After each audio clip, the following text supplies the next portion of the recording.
Let me welcome you, my dear students. Today we are going to discuss here the pronoun. Before I start my discussion on pronoun, let me discuss here what we have discussed earlier.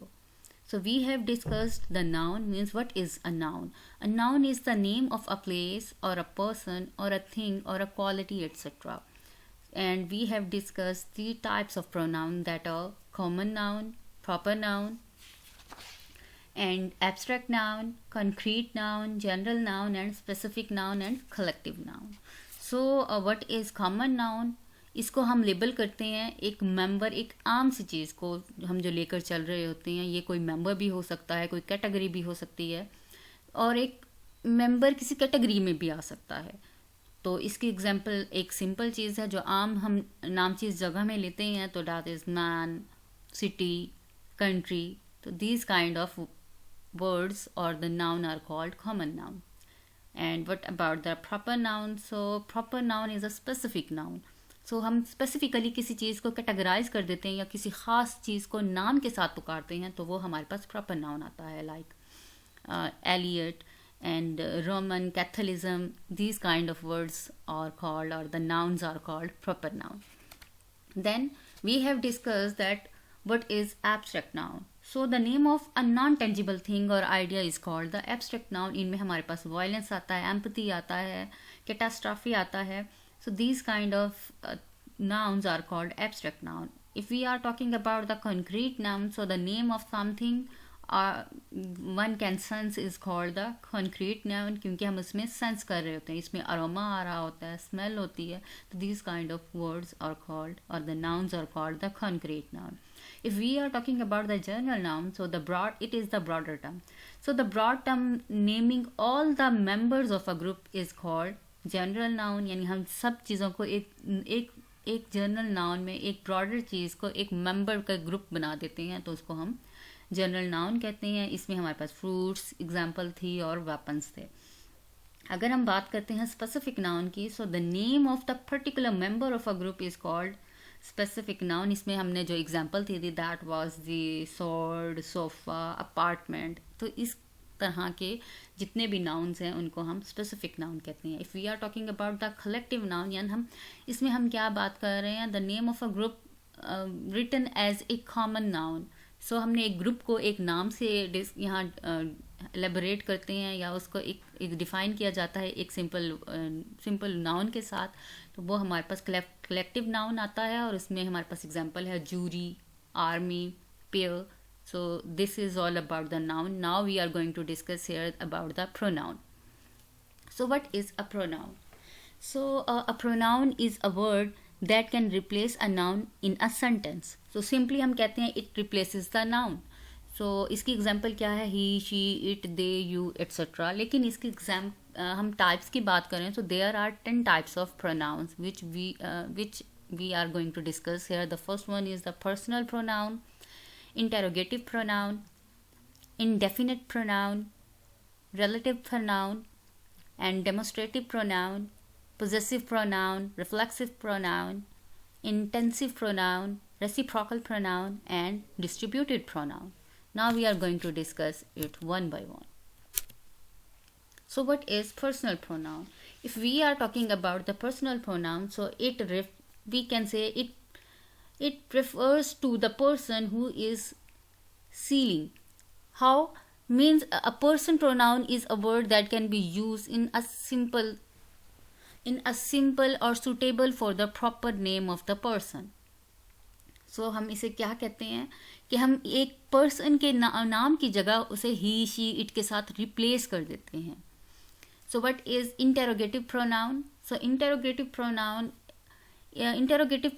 introduces a question. इसके अंदर हम एक कोई question को means question का कोई word इसमें आ जाता है. For example, who, what, when, how, these kind of pronoun are called interrogative pronoun, and they are used for the sake of a question. So the next one is the indefinite pronoun. Indefinite pronouns refers to unspecific person or things or a place. हम इसके लिए simple यही कहते हैं कि anybody. हमें इन्हें properly पता नहीं होता तो हम डिस्कस क्या कर रहे हैं, वो कोई शख्स हो सकता है, everybody, anybody. These kind of words are called or the pronoun are called indefinite pronoun. Then the next one is the relative pronoun. So we can simply say that means relative pronoun is used to relate a clause, or we can say the show a subordinate clause. So we can simply say that it refers to a person or a thing begin with deep clause. For example, Dr. Ahmed is a teacher who is teaching chemistry. तो हम इसके लिए क्या कह सकते हैं, इसमें the first clause is Dr. Ahmed is a teacher and the second clause is teaching chemistry. इन दोनों को हमने connect करने के लिए यहाँ जो use किया that is who. So who is relative pronoun, and we can simply say that here who is connecting both, we can say that both clauses together.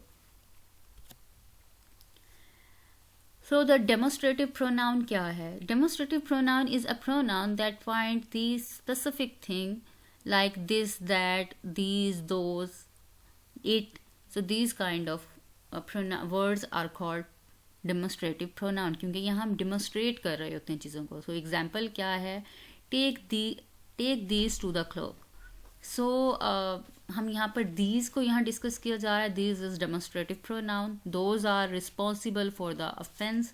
So those यहाँ पर क्या है, वो भी हमारे पास demonstrative pronoun है. If we are talking about the possessive pronoun, so यहाँ possession show की जा रही होती है. These are the pronouns which are used to show the possession and termed as a possessive pronoun. For example, mine, yours. So this is mine. यहाँ पर हम possession show कर रहे हैं, किसी चीज़ को कह रहे हैं this is mine. So ये हमारे पास possessive pronoun है. Then the seventh one is the reflective pronoun. So the reflexive pronoun क्या है? Reflexive pronoun is used to show the relation of a subject to the object, or it is a action in the same sentence. So हम इसको क्या कर रहे हैं? We often use the reflexive pronoun when the subject and the object of a verb are same. So हम क्या करते हैं, इसकी एग्जाम्पल आपको दिखाते हैं. I को डिस्कस करें तो इसके साथ माई सेल्फ आता है, तो हमारे पास क्या हुआ? हमारे पास ये रिफ्लेक्सिव प्रोनाउन है. He himself, she herself. So this kind of words. So यहाँ एक और एग्जांपल है. He cut down his hairs himself. हमने ही को हिमसेल्फ के साथ दोनों को डिस्कस किया, तो ये क्या है हमारे पास ये आता है रिफ्लेक्सिव प्रोनाउन. रिफ्लेक्स कर रहा है ही को हिमसेल्फ के साथ. So the next one is the intensive pronoun. An intensive pronoun is a pronoun that refers back to the, हम simply इसके लिए कह सकते हैं कि ये हमें means refer कर रहा होता है incidents को और the subject of the sentence को in order to emphasize it who complete the action in that sentence. So यहाँ पर हम देखें the boy himself caught the thief. तो बॉय का डिस्कस किया, हिमसेल्फ उसने खुद काम किया, ये इंटेंस कर रहा है, ये खुद उसको रिफ्लेक्ट कर रहा है कि वही काम कर रहा है. ये एक्शन परफॉर्म जो यहाँ पर हमने परफॉर्म किया है वो उस बॉय की तरफ से किया गया है. So the next one is the reciprocal pronoun. So reciprocal pronoun is use as a, हम सिंपल कह सकते हैं, mutual self of a person. So means it occurs in a situation where one person perform an action और something else and receive the same action in return. For example, each other, one and other. So Andrew and Bill helps each other. Means देखें, Andrew ने help की bill को और bill ने in the same, हम कह सकते हैं कि उसने हेल्प की है एंड्रयू की. सो ईच अदर की बात करते हैं, मीन्स उसने जो परफॉर्म किया वो सेम उसको रिटर्न में भी आ रहा है. So the last one is distributive pronoun. So what is distributive pronoun? So distributive pronoun, when a pronoun is used to point out place, person, etc. For example, हम इसके लिए simple कहते हैं a thing to point out the person or thing separately. So distributive pronoun distributes the effect of verb on one, means हम simple यही कह सकते हैं on more than one noun take one at a time. means हम बहुत सारों को at a time में ले सकते हैं. So हम इसमें जो example हम अदर नाइदर, तो इस तरह के वर्डिंग हमारे यूज़ हो होती हैं. ईच, तो other of the shirt he has is void. हम उसके पास हमने यही चीज़ें डिस्कस कर रही हैं कि ये हमें बाकी चीज़ों से सेपरेट कर रहा है. So this is all about pronoun. So in our next lecture we will discuss what is a verb. So this is all about my lecture. Thank you so much.